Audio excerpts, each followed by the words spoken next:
Subscribe பட்டனை அமுக்குங்க, bell பட்டனை அமுக்குங்க. வாழ்க வளமுடன். இப்படிக்கு பாட்டி வைத்தியம். வணக்கம்ப்பா, உங்கள் பாட்டி பேசுகிறேன். இப்போ நான் உங்களுக்கு வெள்ளை பூசணியில் சட்னி வச்சு காட்ட போகிறேன். வெள்ளை பூசணியில் என்னென்னாலும் செய்யலாம். சாம்பார் வைக்கலாம், கூட்டு வைக்கலாம், பாயசம் பண்ணலாம், அல்வா பண்ணலாம், சட்னி அரைக்கலாம். பல இது இருக்குப்பா. இன்னைக்கு நான் உங்களுக்கு சட்னி அரைச்சி காட்டுறேன். வெள்ளை பூசணி ஒரு கீத்து, ஒரு சின்ன கீத்து வாங்கிட்டு வந்தேன். அதை சீவி வச்சிருக்கேன், துருவி வச்சிருக்கேன். காஞ்ச மிளகா 3 வச்சிருக்கேன். இஞ்சி ஒரு சின்ன துண்டும், பூண்டு ஒரு 6 பழம் எடுத்து வச்சிருக்கேன். நெல்லிக்காய் ஒரு நெல்லிக்காயை நறுக்கி வச்சிருக்கேன். 1 டீஸ்பூனு உளுந்த பருப்பு, 1.5 டீஸ்பூன் கடலை பருப்பு வச்சிருக்கேன். இது வேர்க்கடலை பருப்பு வறுத்தது, வாசத்துக்கு வச்சிருக்கேன். நல்லா இது போட்டு அரைச்சா இன்னும் நல்லா வாசமா இருக்குப்பா. உங்க வீட்டுல தற்சமயத்துக்கு இருந்தா போடுங்க, இல்லாட்டி இல்லாம இப்ப இதுலயே கூட நம்ம அரைச்சிக்கலாம். அதுக்குள்ளே நான் எங்க வீட்டுல இருந்துச்சு, அதனால வச்சிருக்கேன். எப்பவுமே வீட்டுல வேர்க்கடலை வச்சுக்கணும். குழந்தைகளுக்கெல்லாம் வேர்க்கடலை சேர்க்கணும், வேர்க்கடலை சட்னி செய்யணும். வேர்க்கடலை சட்னி எல்லாம் யூடியூப்ல போட்டிருக்கேன், பார்த்து செய்யுங்க. அவ்வளவு நல்லா இருக்கும். இட்லிக்கு வேர்க்கடலை சட்னி, தோசைக்கு நல்லா இருக்கும், வாசமா இருக்கும். அந்த மாதிரி வேர்க்கடலை வீட்டில் எப்பவும் இருக்குன்னு, வேர்க்கடலை டெய்லி சுகர் பேஷண்ட்டுகள்லாம் 50 கிராம் சாப்பிடலாம்ப்பா. அதனால நீங்கள் வேர்க்கடலை எந்த நேரம் வீட்டில் வச்சிருங்க, சேர்த்துக்கங்க. இப்போ நான் எப்படி செய்யறது செஞ்சு காட்டுறேன். ஸ்பூன் கடலை எண்ணெய் தான்ப்பா ஊற்றுறேன். எண்ணெய் ஊற்றிக்கலாம், சமையல் பண்ணுறேன்னா எண்ணெய் ஊற்றிக்கலாம். நான் இப்போ கடலை எண்ணெய் ஊற்றுறேன். உளுந்த பருப்பும் கடலை பருப்பும் போடுறேன், வறுக்கலாம்.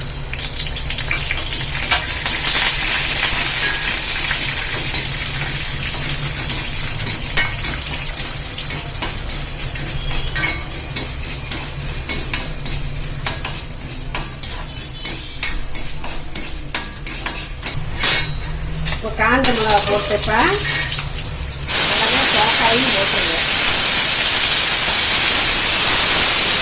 இந்த தண்ணி வத்தணும், பச்சை வாசனை போகணும். அது வரைக்கும் நான் இதை வதக்கணும்ப்பா.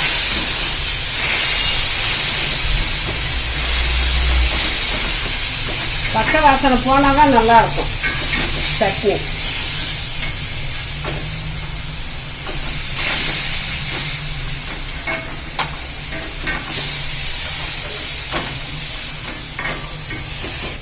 இப்போ நல்லா வதங்கிடுச்சுப்பா, போதும். பச்சை வாசம் போயிடுச்சு, நல்லா வதங்கிடுச்சு.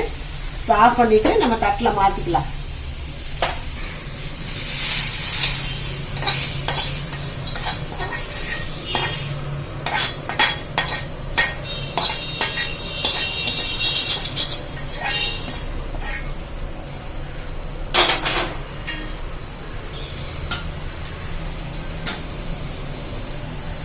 இப்போ இதில் வேர்க்கடலை பருப்பு போட்டுக்கலாம்.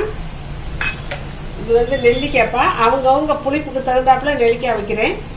புளியும் வச்சு அரைச்சிக்கலாம். வீட்டில் நெல்லிக்காய் இருந்துச்சு, அதனால நெல்லிக்காய் வச்சு அரைக்கிறேன். புளியை காட்டில் நெல்லிக்காய் நல்லது தானே, அதனால நான் நெல்லிக்காய் செஞ்சு. நீங்கள் ஒவ்வொரு துவையிலையும் ஏதாவது அரைச்சாலும் புளிக்கு பதிலாக நெல்லிக்காய் வச்சுக்கோங்கப்பா. மாங்காய் சீசனில் மாங்காய் இருந்தால் மாங்காய் வச்சுக்கலாம், புளினே வைக்கணும் இல்லை. இந்த பூண்டை போட்டுடுறேன். இந்த இஞ்சியை தட்டி போட்டுறேன், ஏன்னா மிக்சியில் அரைப்படாது இல்லையா.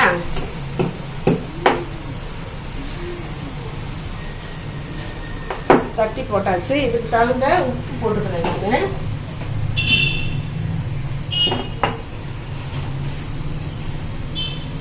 இதுக்கு தகுந்த உப்பு போட்டாச்சு. இது ஆரவும் நான் அரைச்சி காட்டுறப்பா. போட்டு நம்ம சட்னி அரைச்சி காட்டுறேன் உங்களுக்கு. அந்த இஞ்சியெல்லாம் இருக்கிறதுனால காரம் போதும், அதனால தான் 3 காஞ்ச மிளகா வச்சேன். இஞ்சி காரம் ரொம்ப காரம் வேணாம் அப்படிங்கிறதுக்காக. நீங்கள் வேணால் கூட குறைய வச்சுக்கோங்க. தேவையானது காரம், புளிப்பு, உப்பெல்லாம் அவங்க இஷ்டம். ஒவ்வொருத்தர் கூட சாப்பிடுவாங்க, ஒவ்வொருத்தர் கம்மியாக சாப்பிடுவாங்க.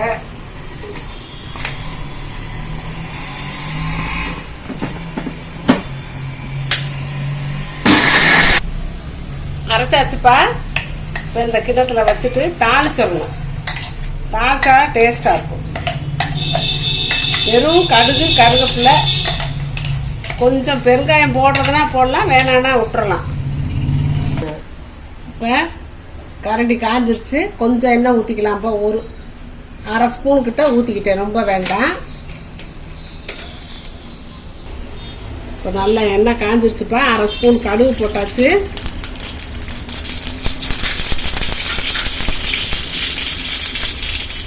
கடுகு வெடிச்சிருச்சு. இப்போ தள்ளி வச்சு கருவேப்பிலை நல்லா தீ பிடிச்சிடும்.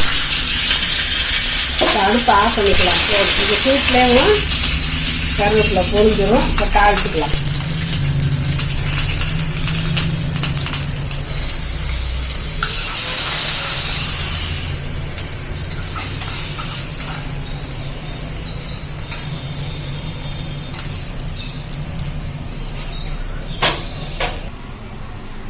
இந்த வெண்பூசணி வந்துப்பா அல்சருக்கெல்லாம் நல்லது. குடல் புண்ணா ஆட்டும். பல வகையில் பல சத்துக்கள் இருக்கு. இதையும் நம்ம அடிக்கடி உணவுல சேர்த்துக்கணும். வெண்பூசணி ஒவ்வொருத்தரும் சாம்பார்ல மட்டும்தான் போடுவாங்க, வேற எதுவும் செய்ய மாட்டாங்க. இதுல பச்சடி செய்யலாம். தயிர் பச்சடிலாம் செஞ்சா சூப்பரா இருக்கும். இந்த அல்சர்காரவங்கலாம் டெய்லி கூட அது சாப்பிட்டோம்னா அந்த அல்சர் பிரச்சனையே இருக்காது. அதனால நீங்க இந்த மாதிரி வெண்பூசணில ஏதாவது ஒரு டிஷ் சேர்ந்து கூடமாட சேர்த்துக்கோங்க. அதுவும் சேர்க்கணும், உடம்புக்கு நல்லது. கடவுள் அதுதான் நம்மளுக்கு படைச்சு கொடுக்குறாரு. கடவுள் படைச்சதை உதாசீனப்படுத்தாம நம்ம சாப்பிட்டுக்கிட்டு இருந்தோம்னா எந்த பிரச்சனையும் வராது. உடம்புல நம்ம வாட்டில் வெடுப்பா இருக்கலாம். வாழ்க வளமுடன். சப்ஸ்கிரைப் பட்டனை அமுக்குங்க, பெல்லு பட்டனை அமுக்குங்க. வாழ்க வளமுடன். இப்படிக்கு பாட்டி வைத்தியம்.